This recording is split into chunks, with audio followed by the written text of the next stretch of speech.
Amma,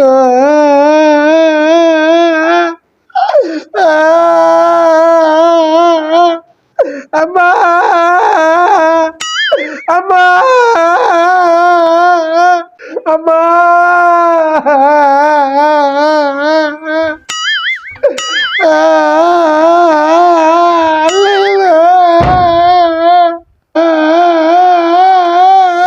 खाडोनी भागी निंड फिटाई अदा छाए छा गाला मासा त छा गाला छा परेशानी आ छा निंड फिटाई थी टेम छा थियो आ घट में घट भी मोबाइल घोरे वे 3:15 थियन था हमारे बुझाए वागे अल्लाह बाजी सिक लगी वागे हमारे बुझाए हाणे हिन माल काडो पुजाया तोखे मां सुबुह सिज तो उभरे न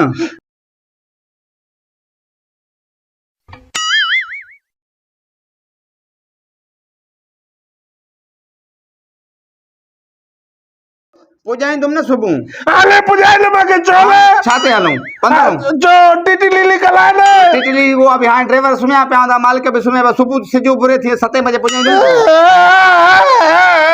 बाबा बस कर लुसन वांगे रोए तो चुप कर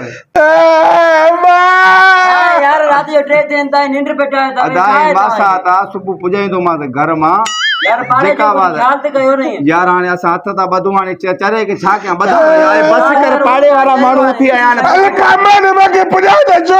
छिक लगी है न मगे मागे इते मगे खील भी न तो पिए वली इते मगे तल भी न तो कलाए वली मगे छे भी न तो वती देते तो किना किनो मजा ता मगे माने बुझाए भलो मासा ता भलो सुबुह पुजाई तुम न मां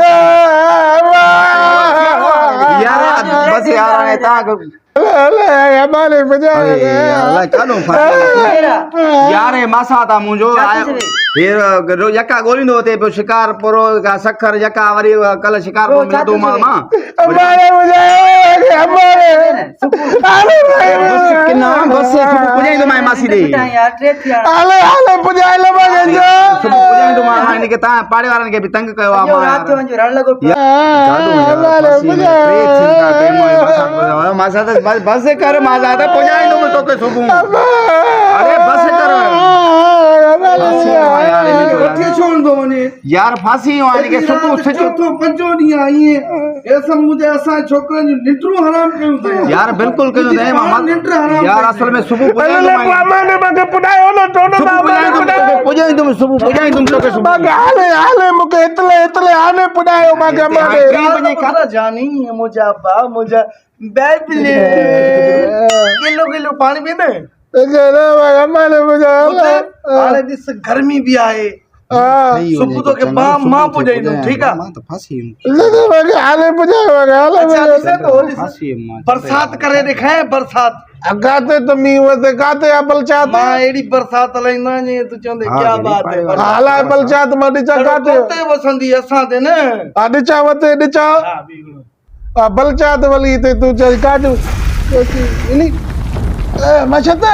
मी वशे तो मी जल्दी मुके अंदर कलो न तो मैं बिनी रे तो मैं हां हाला आवा मी वते तो हाला आटी थई बरसात बंद थी होया माने मां पुजाइंदो माय ना ने मामा तू ने बलो काको ए वाली माशा तो वाली किनो काको ली भलो मासा था बियर भी बरसात वसाया वचा मजो अचे तो वाला वचे दी मलचात वचे दी ए मी वचे तो तो किनो माशा तो एक काको बलो हाणे न सावनी सुमी पो असा के भी सुमंडी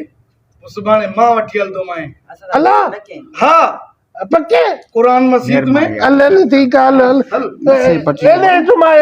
किनो आने मा के तुमा अल्लाह किनो बाबा दे सुम खैर आयो भी पारे यार हमड़े मामा तू बल्लो काको ए माशा तो किनो काको भलो माशा था अल्लाह ने मा इन जा सुन तो मले